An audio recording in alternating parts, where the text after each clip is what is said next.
Bonjour Philippe Silberzan. Bonjour Jean-Philippe. Philippe Silberzan, professeur de stratégie entrepreneuriat à EM Lyon Business School. philippsilberzan.com, c'est votre blog qu'il faut lire chaque semaine, chaque lundi matin. Et voilà, on découvre une nouvelle pépite. Leçon de l'histoire de l'innovation, Philippe Silberzan. On tend à juger une technologie à l'aune précisément de la technologie actuelle. Or, on a tort, c'est une nouvelle technologie. Voilà, alors ça c'est un biais, mais qui est très naturel. Hein. Quand émerge une nouvelle technologie, elle est en général plus ou moins concurrente avec une technologie, on va dire historique. Hein. La voiture concurrence le cheval d'une certaine façon, ou la bicyclette. Hein. Et la tendance naturelle, ça va être, puisqu'on a été fabriqué, conformé avec nos modèles mentaux sur l'habitude de la technologie actuelle, à regarder la nouvelle technologie à l'aune de celle-ci. Par exemple, l'impression 3D, quand elle émerge dans les années 80, eh bien, elle ne peut faire que très peu de choses, hein, c'est très basique.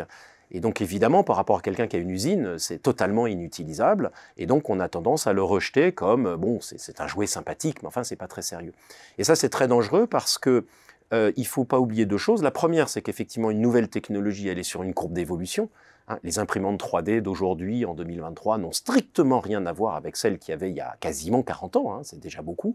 Donc il y a une trajectoire de progrès.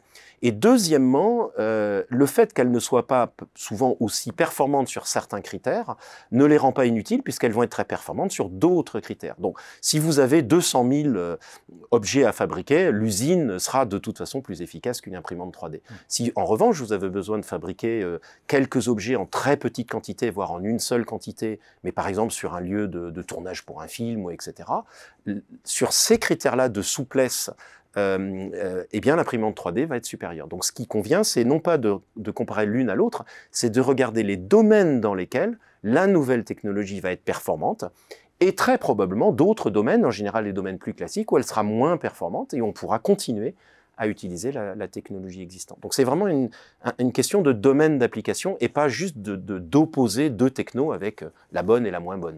On a toujours intérêt en stratégie à penser potentiel. Exactement, voilà, absolument. Donc à virtualiser un peu des applications possibles. Exactement, certainement et à penser en dynamique surtout. Et à penser en dynamique. Merci Philippe Silberzan. Merci Jean-Philippe.